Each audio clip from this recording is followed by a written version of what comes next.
Hello student, this is Rishi Gupta and you are seeing study gear. हाँ, तो ये video class 10 chapter 3 metals and non metals की 5th video है। इससे पहले मैं इस चैप्टर की 4 वीडियो बना चुका हूँ। यदि अब तक आपने वो नहीं देखी तो जल्दी से देख लीजिए, उन सबके लिंक मैं डिस्क्रिप्शन में दे दिए है।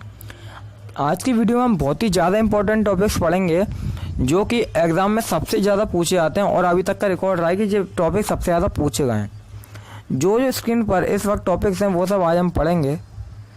तो फिर चलिए स्टार्ट करते हैं। तो आज का सबसे पहला टॉपिक है रिडक्शन मेथड। पिछली वीडियो में हमने मेटलर्जी की 2 मेथड पढ़ी थी। उन दोनों का नाम था, फर्स्ट का नाम था कंसंट्रेशन ऑफ ओर और सेकंड का नाम था extraction of metal very less. अब उस सेकंड वाली मेथड यानी extraction of metal very less वाली मेथड में 3 मेथड बताई गई थी। उसके अंदर फर्स्ट थी कन्वर्जन मेथड, सेकंड थी रिडक्शन मेथड और थर्ड थी रिफाइनिंग ऑफ मेटल। तो उसमें से कन्वर्जन मेथड तो हम पिछली वीडियो में कर चुके हैं। यदि आपने वो वीडियो नहीं देखी तो जल्दी से देख लीजिए, उसकी लिंक मैं डिस्क्रिप्शन में दे दी है। और सेकंड और थर्ड आज हम पढ़ेंगे रिडक्शन और रिफाइनिंग ऑफ मेटल। तो चलिए स्टार्ट करते हैं reduction method. There are 3 methods for reduction of metallic oxides, they are as follows. Reduction method में भी मेटेलिक ऑक्साइड को रिड्यूस करने के लिए उनने 3 मेथड बताई गई हैं। रिडक्शन मेथड के अंदर भी 3 मेथड बताई हैं। उन तीनों के नाम पढ़ते हैं। फर्स्ट बताई गई है रिडक्शन बाय हीट। हीट के द्वारा हम रिडक्शन कर सकते हैं मेटल ऑक्साइड्स का। सेकंड बताई है ये केमिकल रिडक्शन। केमिकली हम रिडक्ट कर सकते हैं, रिड्यूस कर सकते हैं। लेकिन केमिकली कैसे कर सकते हैं? कार्बन के द्वारा कर सकते हैं और एल्यूमिनियम के द्वारा कर सकते हैं। थर्ड है इलेक्ट्रोलाइटिक रिडक्शन। आपको यदि ये प्रोसेस समझ में नहीं आए, वैसे तो इसका अंदर का एक्सप्लेनेशन हमने इसलिए नहीं दिया। आप सोच रहे होंगे एक्सप्लेनेशन क्यों नहीं दिया अंदर का। इसलिए नहीं दिया क्योंकि 10th में इतना ज़रूरी नहीं होता, मतलब इतना हेवी क्वेश्चन लिखने की ज़रूरत नहीं पड़ती लंबा। वो क्या 12th में और 11th में आपको पढ़ने में आएगा ये सब इसके अंदर का। इसलिए 10th में इसका अंदर का नहीं पढ़ना, सिर्फ और सिर्फ नाम पढ़ना है। तो ये तीनों हमने मेथड्स के नाम पढ़ लिए, जी हो गई reduction method.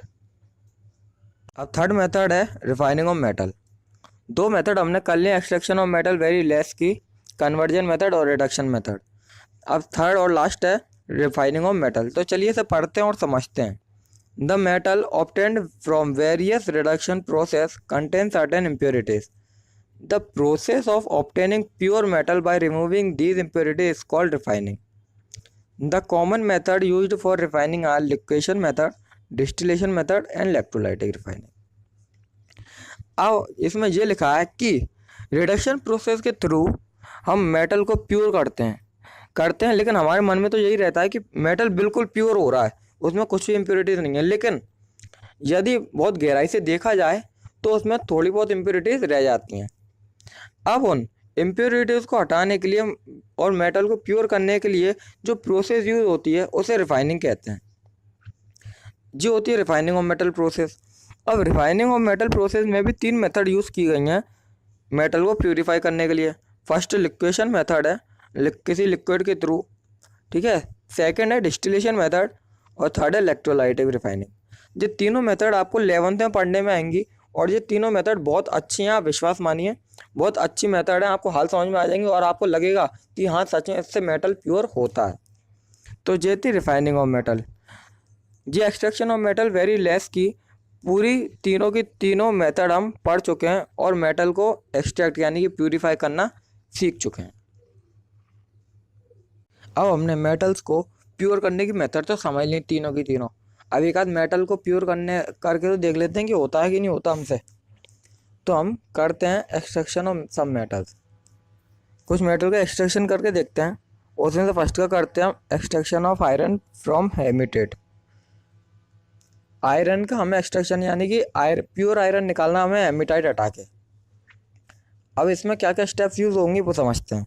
Following steps are involve to purify the iron. कुछ स्टेप्स यूज होंगी वो नीचे दी गई हैं। First concentration of ore, second calcination, third reduction.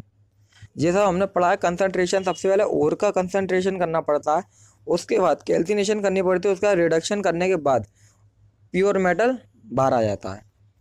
इसलिए सबसे पहले ओर को कंसनट्रेट यानी कि ओर को प्यूरिफाई करना होगा। अब कंसनट्रेशन ऑफ ओर पढ़ते हैं कि किस तरीके से ओर प्यूरिफाई होगा इसमें। The ore is concentrated by hydraulic washing gravity separation method. जो ओर है वो कंसनट्रेट यानी कि प्यूरिफाई होगा हाइड्रोलिक वॉशिंग मेथड के थ्रू, मतलब कि ग्रेविटी सेपरेशन मेथड के थ्रू। ये मेथड हमने पढ़ चुके हैं हम पिछली वीडियो में, ग्रेविटी सेपरेशन, और वो एक ही चीज़ है, उसका दूसरा नाम है ग्रेविटी सेपरेशन का हाइड्रोलिक वॉशिंग। जी हम पढ़ चुके हैं। तो उस मेथड के थ्रू हम सबसे पहले कंसनट्रेट ओर को कंसनट्रेट करेंगे। सेकंड लिखा है कैल्सिनेशन। कैल्सिनेशन हम समझते हैं। The concentrated ore is strongly heated in the absence of air due to which moistures volatile impurities like sulphur arsenic etcetera and the ore becomes porous. इसमें जो लिखा है कि जो कंसनट्रेटेड ओर है, अभी हमने ओर को कंसनट्रेट किया, अब जो कंसनट्रेटेड ओर है उसे स्ट्रांगली हीट करना है, उसे बहुत ज़्यादा हीट देनी है और उसे गर्म करना है बहुत जोर के तरीके से। स्ट्रांगली हीट करना है किसकी एब्सेंस में? एयर की एब्सेंस में, जिधर बिल्कुल भी हवा नहीं हो, बिल्कुल भी एयर नहीं हो, एयर की एब्सेंस में स्ट्रांगली हीट करना उस कंसनट्रेटेड ओर को, जिसकी वजह से क्या होगा? मॉइस्चर्स वॉलेटाइल इम्प्योरिटीज जैसे कि सल्फर आर्सेनिक वगैरह ये सब पोरस फॉर्म में आ जाएंगी। अब आप पोरस का मतलब जानते हैं?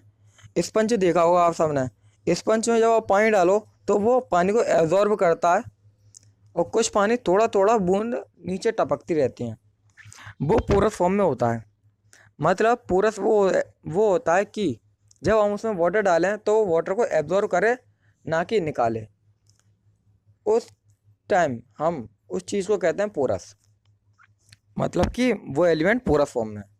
इसी प्रकार इसमें होगा कंसनट्रेटेड और स्ट्रांगली हीट करेंगे किसकी एब्सेंस में? एयर की एब्सेंस में, जिसकी वजह से मॉइस्चर वॉलेटाइल इम्प्योरिटी जैसे कि सल्फर आर्सेनिक वगैरह ये सब पोरस फॉर्म में आ जाएंगी। थर्ड है reduction. Concentrated ore is mixed with calculated quantity of coke and limestone. जो कंसनट्रेटेड ओर है वो मिक्स करना हमें कोक और लाइमस्टोन के साथ, सिर्फ और सिर्फ कैलकुलेटेड क्वांटिटी में, बराबर क्वांटिटी में, कोई वो ज़्यादा नहीं होना चाहिए ना कम होना चाहिए, बराबर क्वांटिटी में हमें ऐड करना है, मतलब कि मिक्स करना है। This mixture is taken in the blast furnace through cup and cone arrangement. अब उस मिक्सचर को हमें ब्लास्ट फर्नेस में लेना है, किसके थ्रू? कप और कोन अरेंजमेंट के थ्रू। अब आप सोच रहे होंगे कप और कोन अरेंजमेंट क्या है, अभी आपको सब पता चलेगी, अभी आगे डायग्राम के थ्रू भी समझेंगे इसे तरीके से, तब आपको और अच्छे समझ में आ जाएगा। कप और कोन अरेंजमेंट के थ्रू ब्लास्ट फर्नेस में उसे मिक्स करना है कंसनट्रेटेड ओर को। अब blast of hot air is blown at the bottom. इससे क्या होगा कि हॉट एयर में जो ब्लास्ट होगा, गर्म हवा में जो ब्लास्ट होगा, वो बॉटम में यानी कि तली में जाके बैठ जाएगा। The air produce oxygen for combustion. और जो हवा है यानी कि एयर है वो ऑक्सीजन प्रोड्यूस करेगी कंबस्चन के लिए। कंबस्चन आप सब जानते हैं, कंबस्चन का मतलब होता है एक ऐसा टेम्परेचर जिस पर कोई भी एलिमेंट अब जलना स्टार्ट कर दे, बर्न करना स्टार्ट कर दे, उसे कंबस्चन कहते हैं। तो एयर प्रोड्यूस करेगी ऑक्सीजन कंबस्चन के लिए। तो क्या होगा? कुछ रिएक्शंस होंगी उस प्रोसेस में मेटेलिक आयरन को एक्सट्रैक्ट करने के लिए। अब वो रिएक्शन क्या है, वो नीचे दी गई है रिएक्शन, इसे समझते हैं। Formation of carbon monoxide. सबसे पहले कार्बन मोनोऑक्साइड का फॉर्मेशन करना होगा, तब जाके मेटेलिक आयरन एक्सट्रैक्ट होगा। कार्बन मोनोऑक्साइड का फॉर्मेशन कैसे होगा? जब C+O2 जब रिएक्ट करेंगे तो ये बनाएंगे CO2 प्लस, उसमें हीट भी निकलेगी, थोड़ी सी हीट निकलेगी। इसमें C था कार्बन, O2 था ऑक्सीजन गैस। जब इन दोनों रिएक्ट किए तो इन्होंने बनाया कार्बन डाइऑक्साइड एंड हीट को उनने निकाल दिया। अब जो CO2 जो है कार्बन से जो फिर से रिएक्ट करेगी, कार्बन डाइऑक्साइड कार्बन से फिर रिएक्ट कर रही है, तो ये बना दिए कार्बन मोनोऑक्साइड। ये कैसे बना रही है आप सोच रहे होंगे? एक C, 2 C हैं, लेफ्ट हैंड साइड देखिए 2 C हैं टोटल मिला के, ठीक है, और O भी 2 हैं, तो हम 2CO लिख सकते हैं, क्योंकि जब 2 इस तरीके से बाहर लिखा होता है तो ये इनटू में आ जाता है, इस तरीके से बाहर लिखा होता है तो ये इनटू में आ जाता है। तो C के साथ जब इसका इनटू होगा तो C भी 2 हो जाएगा, और O के साथ होगा तो O भी 2 हो जाएगा। इस तरीके से कार्बन मोनोऑक्साइड फॉर्म हो जाएगी और हमें बेस्ट यानी कि मेटेलिक आयरन एक्सट्रैक्ट यानी कि प्योर होकर मिल जाएगा। अब इस प्रोसेस को हम डायग्राम के थ्रू समझते हैं। इधर से थोड़ी दिक्कत आई होगी, अब डायग्राम से आपको ये प्रोसेस पूरी तरीके से आ जाएगी और एग्जाम में आपको बिल्कुल भी दिक्कत नहीं आएगी। तो चलिए अब डायग्राम के थ्रू समझते हैं। ये है ब्लास्ट फर्नेस का पूरा स्ट्रक्चर। स्क्रीन पे थोड़ा छोटा आया है लेकिन फिगर छोटा ही आता है, इस वजह से समझने में कोई दिक्कत नहीं आएगी, उसकी टेंशन मत लीजिए। यह है पूरा ब्लास्ट फर्नेस का स्ट्रक्चर। इसमें जो बाहर डिब्बा सा बना है ये चीज़, ये है ब्लास्ट फर्नेस का स्ट्रक्चर मेनली। अब इसके अंदर का समझते हैं हम पूरा मैटर क्या है।